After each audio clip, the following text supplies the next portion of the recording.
Hello, everyone, and welcome to today's edition of Horse's Mouth Live. I am so excited to be here with you all.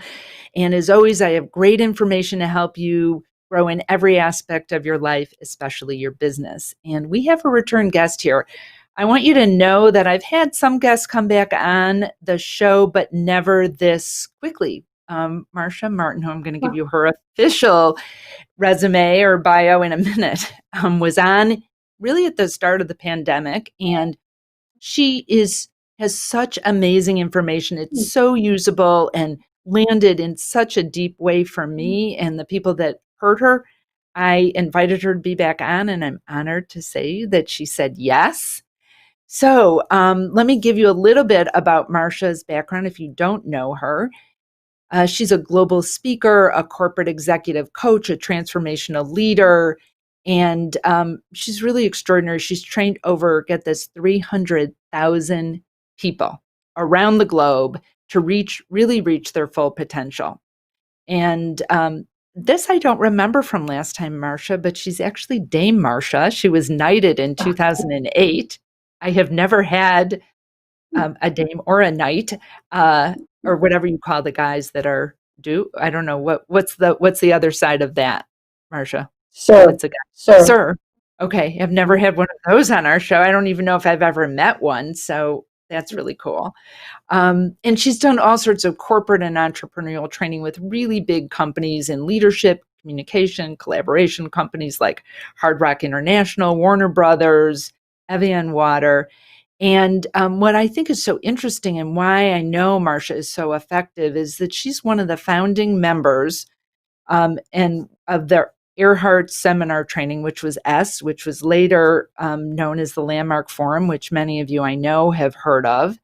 And she's like the brilliance behind the scene for training transformational leaders that I know you know of, like Tony Robbins, have you heard of him? Jack Canfield, Lynn Twist, who we were just talking about, who is a mentor of mine and an amazing author of The Soul of Money, T. Harv Eker, and Robert Kiyosaki, just to name a few. So, Marcia, thank you for being back on with us. I'm so excited to have this conversation with you.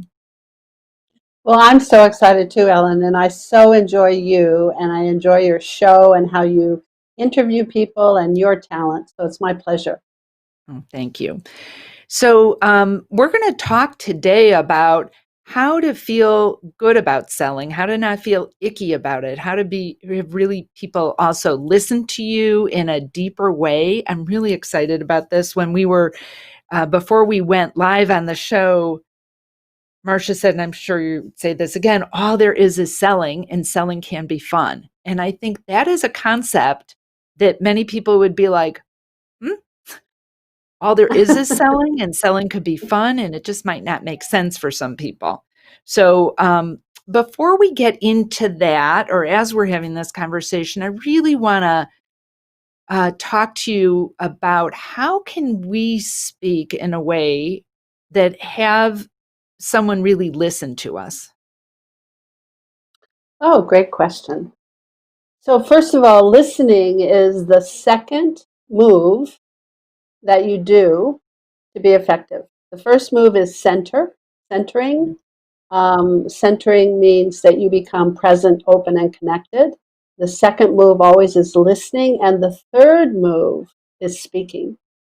Most people speak first and probably aren't centered or present or open or connected, and then they think listening comes after speaking.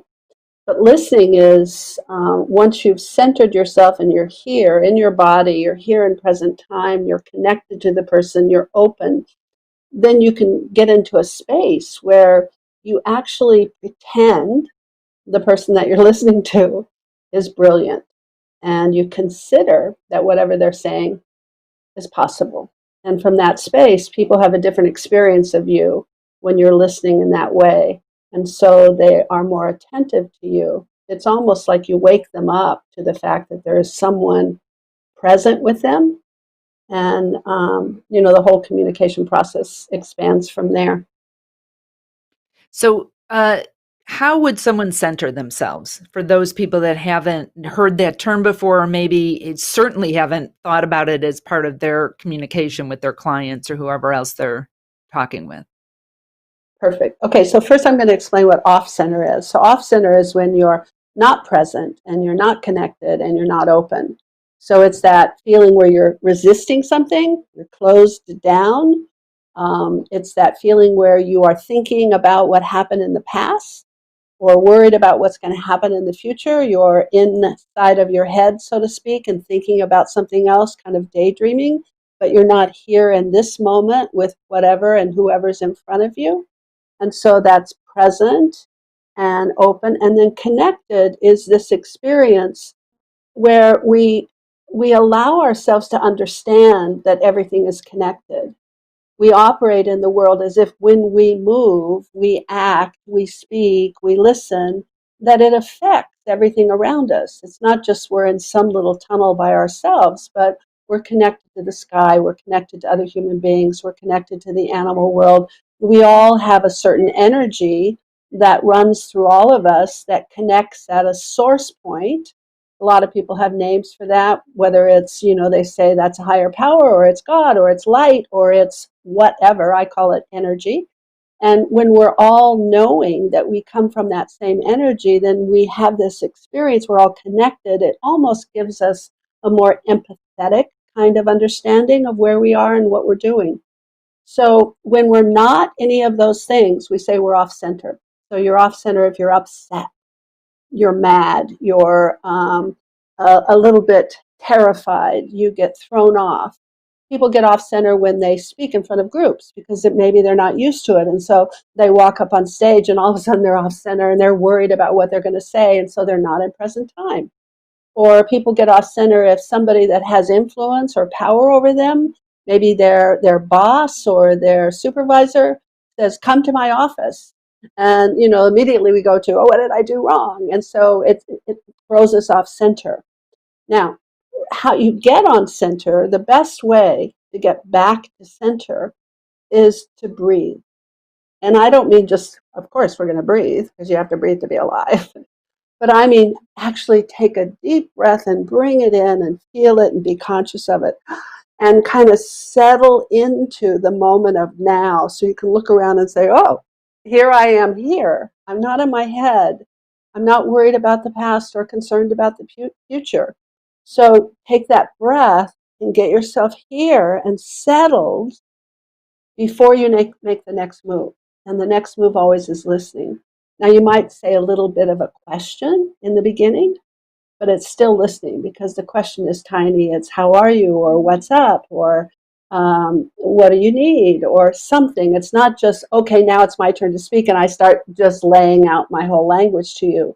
It really is just a teeny question that allows you to listen to that person as if they're brilliant and as if what they're saying is possible.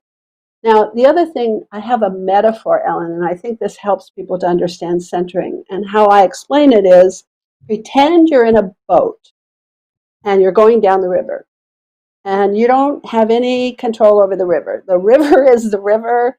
And what the river is, as a metaphor, is the circumstances, events, opportunities, relationships in your life. It's what's happening to you. It's what's happening around you. Those are things that are going on. Somebody's getting angry and they're doing that at you.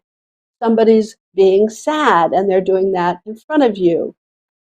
You thought you were going to be able to get something and somebody rejected you and said no. So that's an event that's happening. And that happens around you. So I consider that's the river. Now, what most people try to do in life is change the river. And so I teach people, don't be so concerned about the river. What you should put your attention on is, okay, you're in the boat balancing because you're going down the river, and sometimes the river has rapids. Somebody's mad at you. Sometimes the river goes into a waterfall. Sometimes the river is slow. Sometimes it's fast. So all sorts of events happen. And if we pretend we're in this little boat going down the river, and though we can't change the river, so stop focusing on that, what we do then is we say, okay, am I off balance in the boat? And then the game begins to be, how do I get back balance to be able to balance myself in the boat while I'm going down the river? And that's what centering is. It's being balanced, centered, open, and connected inside of all of the events that are happening in your life. And that's the first move always. Get centered, then action can take place. And the first action needs to be always listening if you want to be really effective. Gosh, I love that idea of seeing that person is brilliant and what they're saying is possible. So I'm Yes. in a kind of online coaching course right now, and they were talking about the judge that we all have, like the judge that we have on ourselves or the way we project that on others. And to have that viewpoint of what you're brilliant, and not in like a BS way, but like really seeing their brilliance and then what they're saying is possible. Can you imagine how that client, when you're dealing with people's money stuff, people have so much embarrassment and shame around money. But if they're in your office and you have this viewpoint of, oh, like that's possible versus that's the stupidest thing I've ever heard, which I Very am good. sure clients or potential clients have said to advisors, and they've had that thought that's totally unrealistic. But how much I would imagine that that builds a huge amount of trust with the person sitting across from you. Is that Absolutely. right? We call that, yep, we call that generous listening. It's being generous with your listening. And the way that I kind of make people understand how their generous listening works is think about when you're with a child. Most of us either have children or we've been around a kid, so we understand what a kid is. And when they're a tiny little munchkin, 2 and 3 and 4, we have this generous listening. And it doesn't matter what they do. We go, oh, you're so smart. Oh, that was so great. Oh, you did that so well. Oh, you're so brilliant. You see? And that generosity of listening creates an opening into which somebody can come. So it's how they show up for me. If I have a small listening, of judgment, if I think, oh, that's a jerk, or they don't know what they're talking about, that's very small space for that person to show up in. It's like I'm anticipating that's how they're going to show up. So it's like that's the only space I've created for them to show up in. Now, when that happens, the way our mind works is that if we have that kind of judgment, and that closed space about what's possible for them and of them and about them, then what we only see is what we considered we would see. We see what we anticipated. And what's really interesting about human beings is if somebody happens to show up totally different than your anticipation, so if you're out there going, oh, I have to meet with this guy and he's really a jerk, he's really a jerk, he's really a jerk, he's really a jerk, well, usually you'll see something that proves your point when they show up because Mhm. that's what you're looking for. But sometimes the person isn't being a jerk that day and actually is fantastic. And even you notice it in spite of the fact that you have this kind of already listening about them. Well, even in that situation, we can't accept it. We'll make up some excuse and say, oh, well, the reason this one time they happened to be brilliant is because, well, something must have happened. And we'll make some excuse that allows us to keep our judgment about the fact that they're a jerk, even though they just proved to us that they actually weren't that much of a jerk this time. So it's interesting. It's a good practice for people. Just consider the possibility, whatever somebody's saying is possible, and that they actually are brilliant.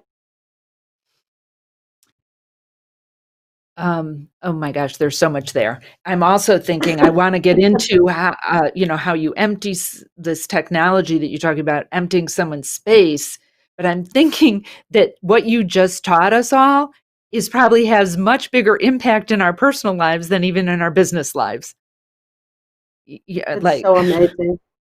yeah. I can't tell you how. Like, I have people in my workshops, and when I do seminars or I have courses, I have them figure out somebody, think of somebody that they're annoyed with, that they're critical of, that they don't respect, that they don't like, whatever. Someone that they will be in touch with in the next week to 2 weeks in their life. but that they have this kind of adverse judgment of. And I give them an assignment to, okay, just before you see that person and talk to them, just consider they're brilliant and that what they're saying is possible. And you have no idea how many people come back and say, oh my God, it changed my whole relationship with this person. It's really a good thing. Beautiful. Beautiful. Okay, so let's talk about this technology of helping someone empty. What do you mean by that, and how does this relate to what we're talking about with generous listening? Great. There's a law in the universe that if something is to exist, it has to have space to exist within. So you can consider really there's two things in life. There's space and things in space. And it doesn't matter whether it's an idea or whether it's a table. It has to have space in which to exist if it's going to show up or exist. So the first thing that I do in teaching people communication is teach them how to create space. And people are filled up. Mostly they don't have any space. We are filled up both internally and sometimes externally as well.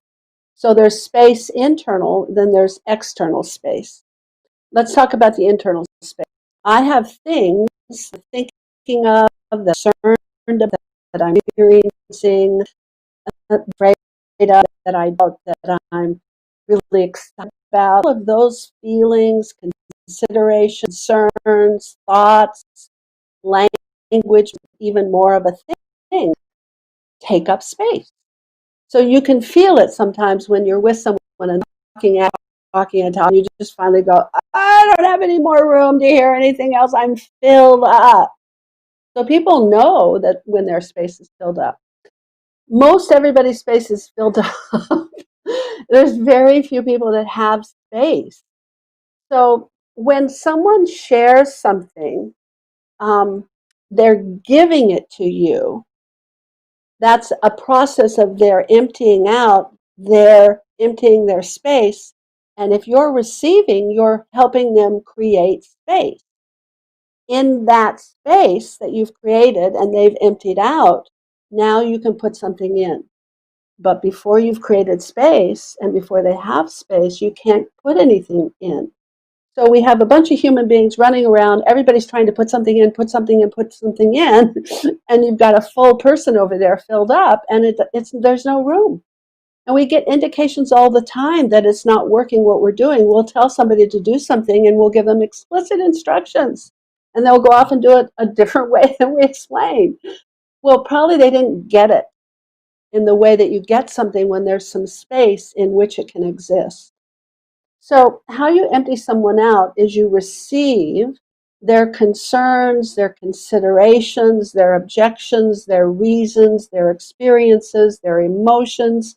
You listen with a generous listening, but while being centered, present, open, connected. And what happens is if you receive and then let them know that you got it, so you would acknowledge and say, thank you. I got that. Oh, I understand. You're not putting anything back in. You're just taking things out.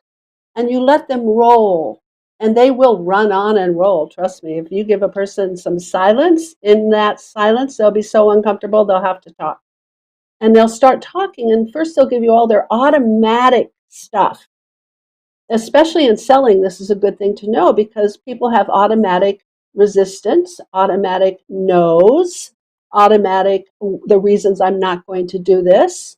And they haven't even really looked at their own experience to see if they want something. They're just automatically saying, no, I don't want it. I don't want to be sold. Please take it away. I don't have enough money. I don't have enough time. I don't have enough whatever.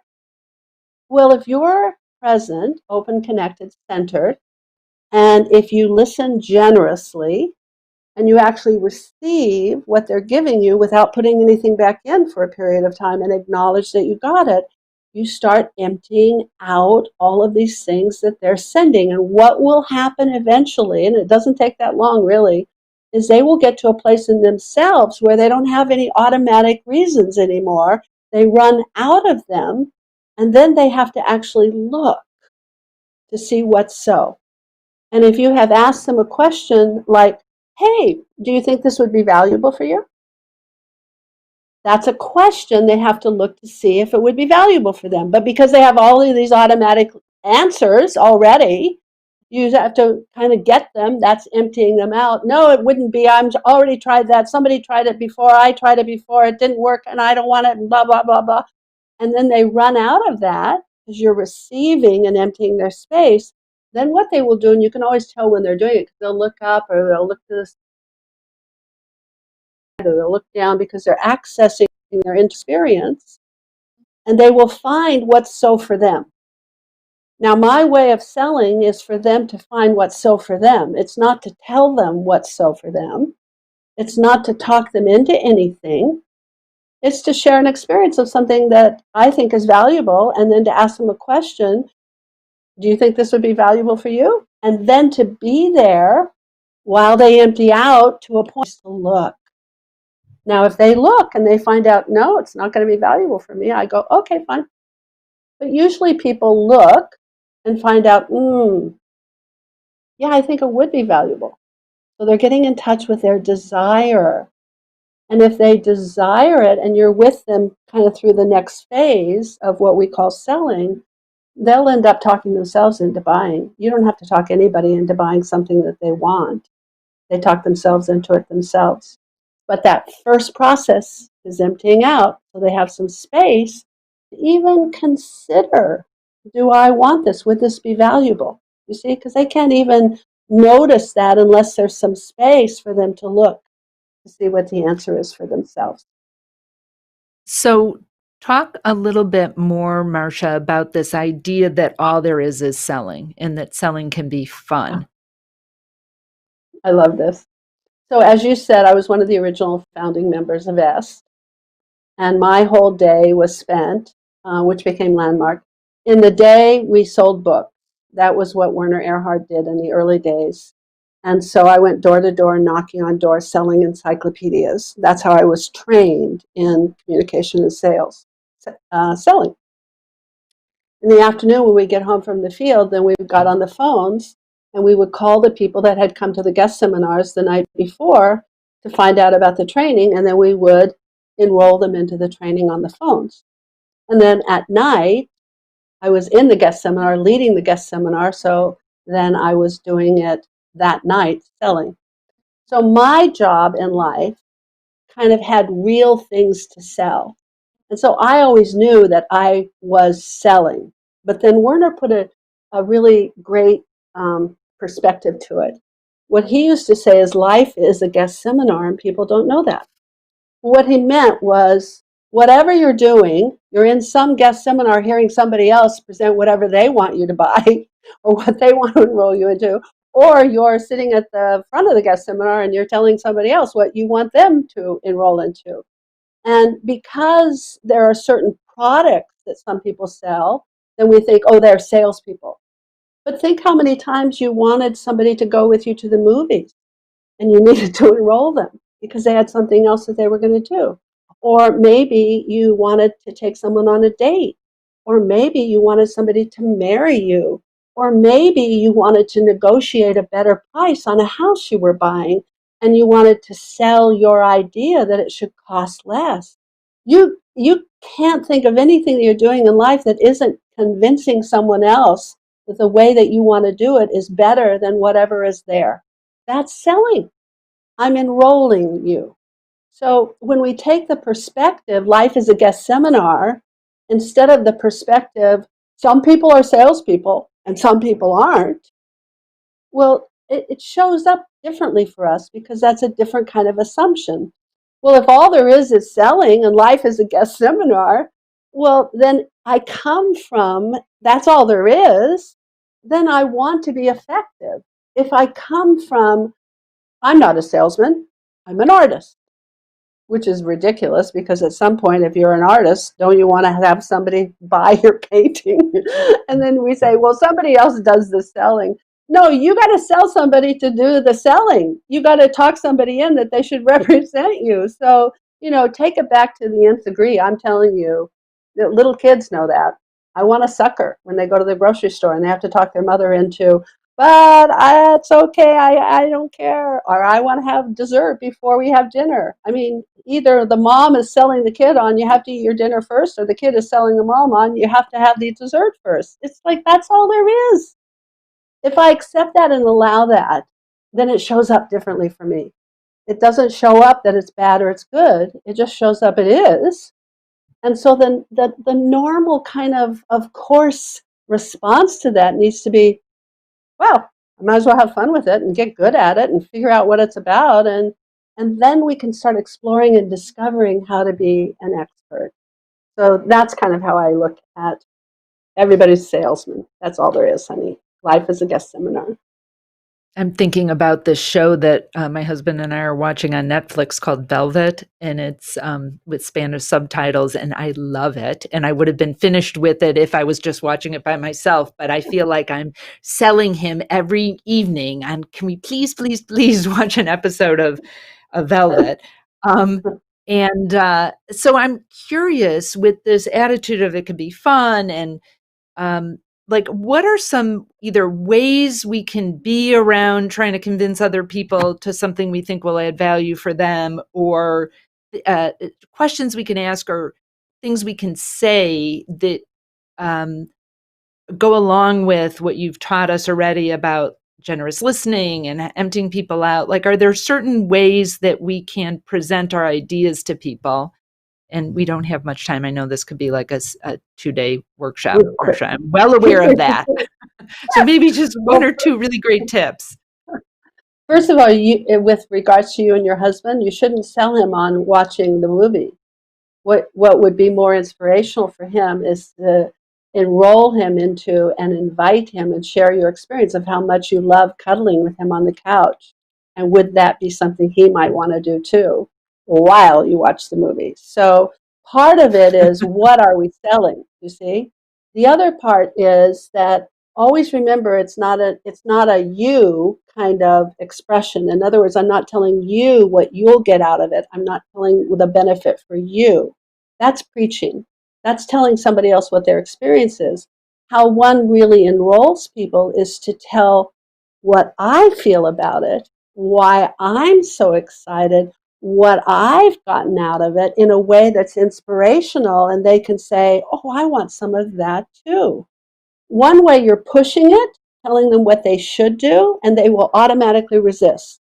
The other way is you're saying, hey, here's what's going on with me, and oh, I'm having such a ball, and it's so fabulous, and hey, what do you think? Is this something you might like to do?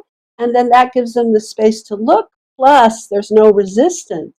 Inspiration is when you speak from your heart and you're authentic. When you share what's going on with you in an inspirational way, what happens is that person gets to be able to look at if they would like something like that in their life. So they're pulled toward you rather than you being behind them, pushing them into something. You're really in front of them, clearing the space for them to find out that they want it. Is that the difference between selling and enrolling? Yes. Now, they're both the same, just so you know. I just made up the word enrolling because people have such bad connotations of selling. I thought, well, we need to use a different word.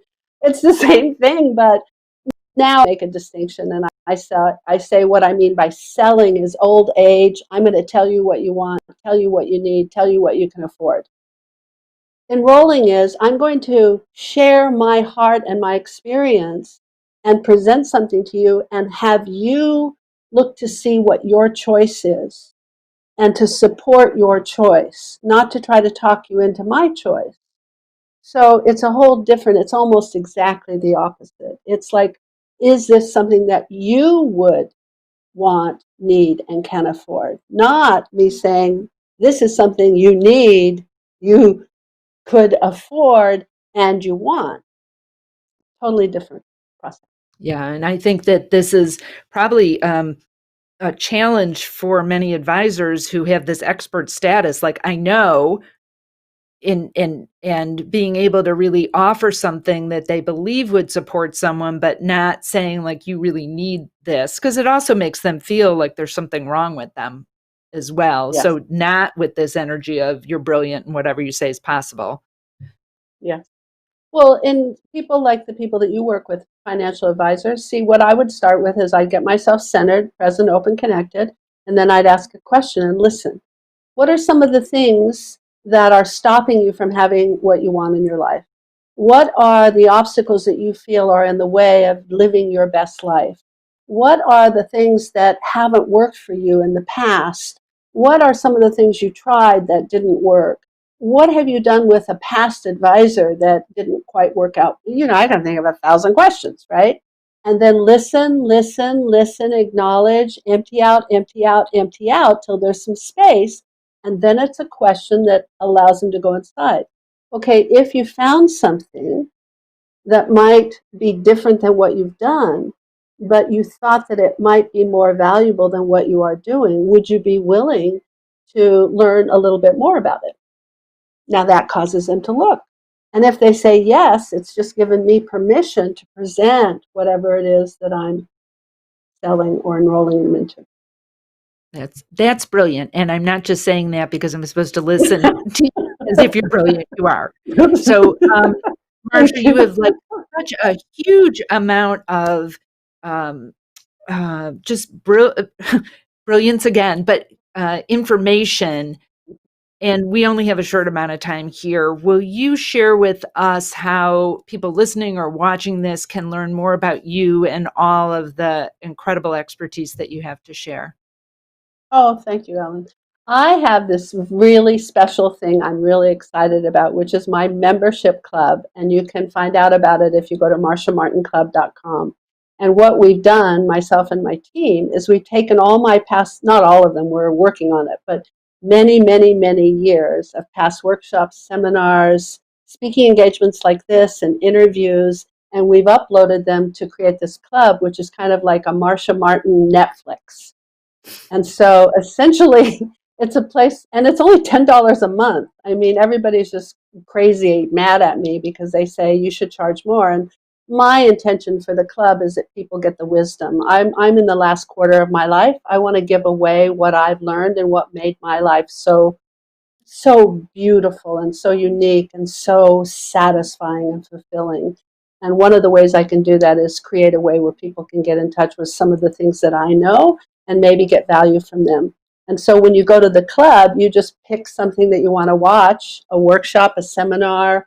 The seminars and workshops cost people $1,200 and $1,300 and $1,400 to go to for 3 days. And you can watch it just by taking a module at a time in the convenience of your own home and the convenience of your own time.